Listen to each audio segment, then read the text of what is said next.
Greetings, welcome back to Black Bear News, where we are discussing climate change, abrupt climate change, and things adjacent. And I'd like to cover an article that has to do with, well, green energy, renewable energy, and some of the problems that are involved in switching to green energy. The big idea right now that's acceptable politically is we must transfer from fossil fuels to green energy. So let's read a little bit about what that entails and the destruction that entails and the problems involved with that, the fact that a lot of that is going to cause its own destruction. For trying to power a civilization with 8 million human beings, 8 billion, excuse me. This article is called "The Greening of the West Leaves Other Countries a Devastated Toxic Mess." While the West receives shiny new products with the promise of saving the planet, places like Mongolia and Chile are suffering greatly. I was driving yesterday and found myself amazed at how many hybrid cars there are now, remembering the wait list when the Prius first came out. That was a long time ago. It's a booming business just getting started. Now they have wait lists for Teslas. Solar technology is everywhere. There are solar farms to enable entire cities to run off of solar panels. Wind turbines dot landscapes across the country. As climate change is a hot topic now, no pun intended, the West is doing its part by greening its energy usage and converting to alternative energy sources like solar or wind power. Cars are traded in for the newest hybrid. It's all being done because it's renewable and carbon neutral. As a culture, we are myopic. We only see what we want to see. We only see what the culture wants us to see, and in this case, the culture wants us to see how amazing it is to buy a solar panel, hybrid car, wind turbine, and do our part to curb global warming.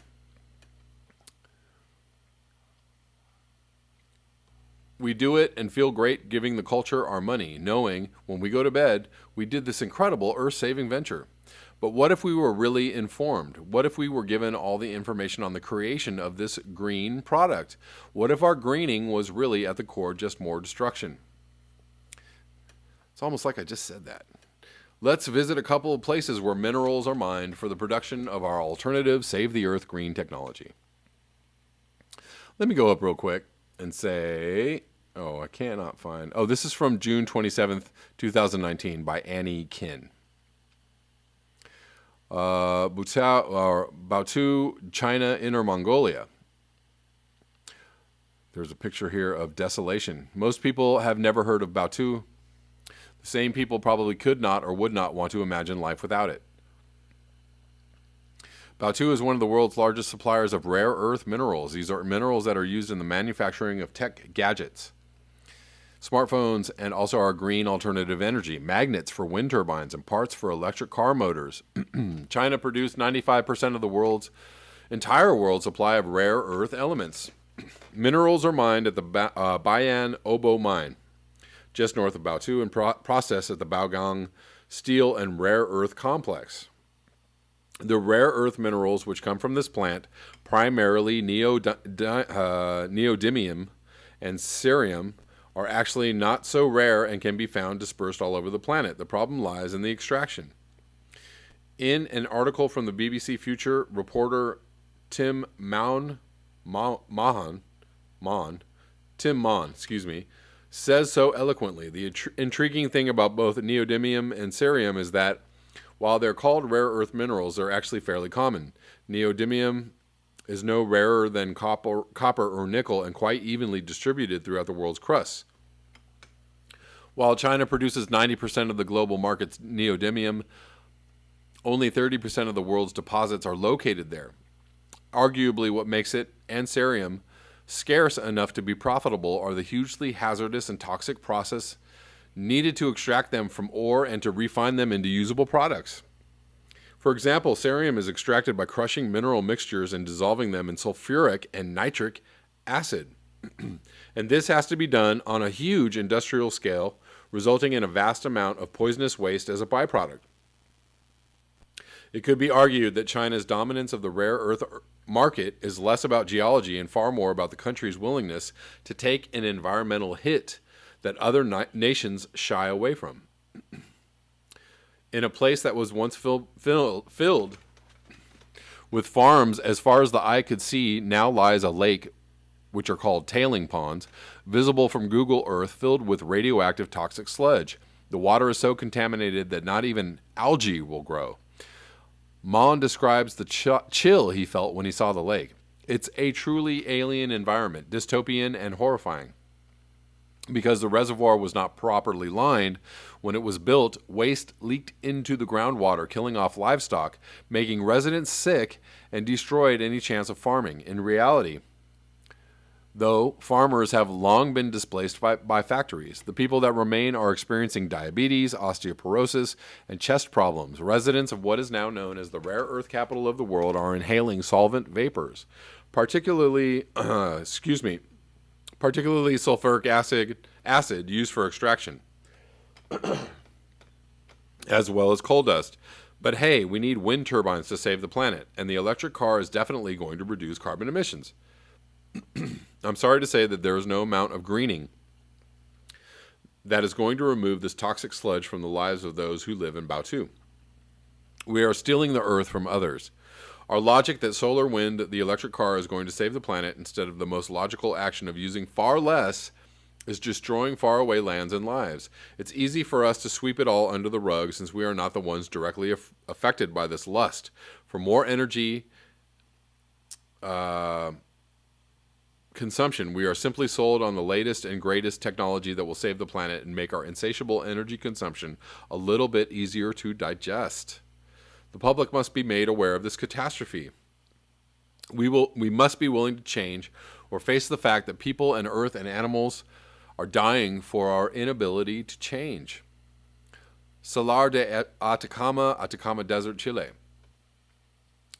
The International Energy Agency forecasts that the number of electric vehicles on the road around the world will hit 125 million by 2030.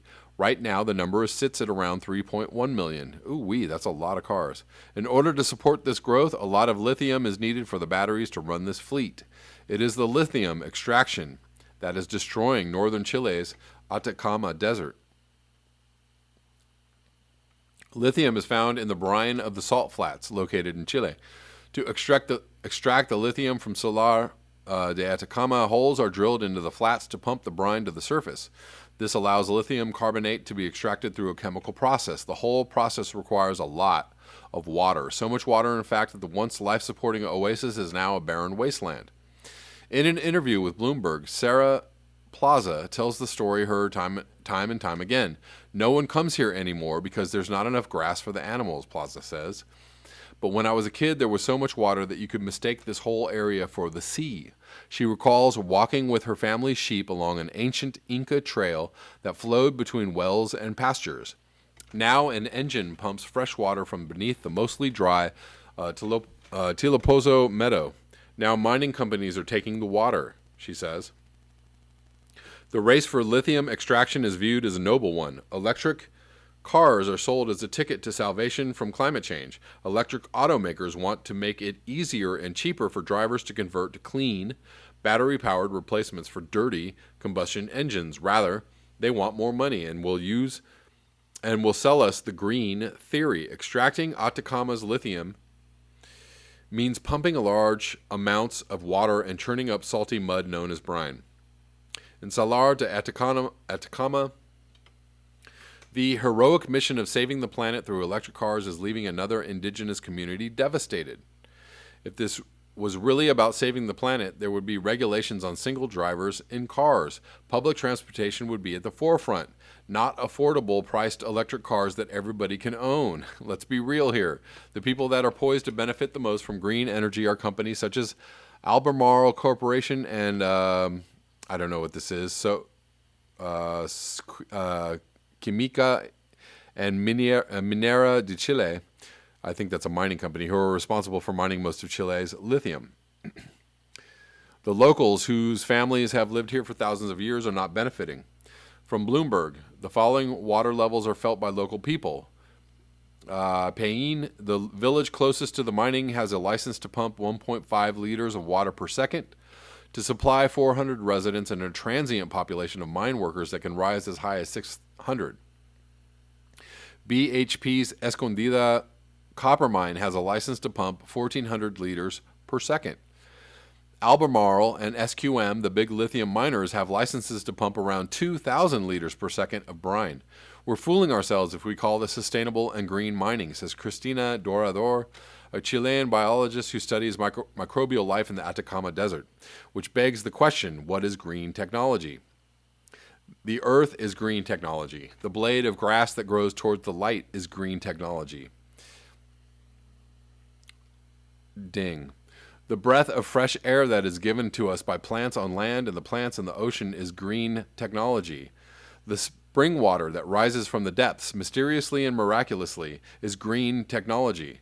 This fragile environment that surrounds us, the unexplainable, intricately woven web of life that holds us, the environment that is degrading rapidly from our greedy lust for more and more, that is green technology. What we are being sold today from companies who are leading the rat race of civilization is not green. This green technology that they speak of is actually dark red, almost black, stained with the radioactive, desecrated blood of people and earth. In closing, a quote from Derek Jensen.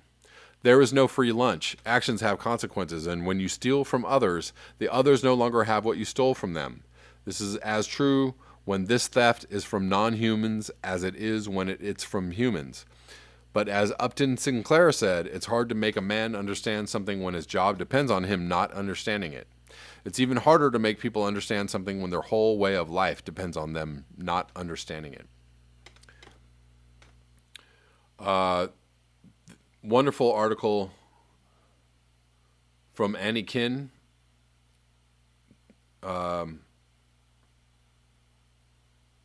Bringing attention to the dirtiness of clean energy. And again, yes, what we need is degrowth. What we need is using less energy, consuming less things. We need less people consuming less energy and using less things. We need to transform not just our way of living or where we get our energy. We need to transform how we use energy or why we're using energy. Or transform our thinking around the necessity of certain amounts of energy. We've been told that all the things that we do are things that are totally normal and natural and that we should all be doing them, driving and flying and buying and using and consuming. Wrong. All of those things are wrong. Making enough money to fly anywhere in the world or making enough money to own whatever car you want, or making enough money to buy all the things you want or own the biggest house that you can possibly own. Wrong. It's not okay to do that. We're all going to have to shift. Or having as many kids as you want. Wrong. We're all going to have to shift our ideas around what it means to be sustainable in a very profound way, a much more profound way than just switching our energy inputs. That's all I have for you today in this video. Thank you so much for your eyes, your ears, and your conscience. If you would like to support this channel, you can do so at the links below. Until next time.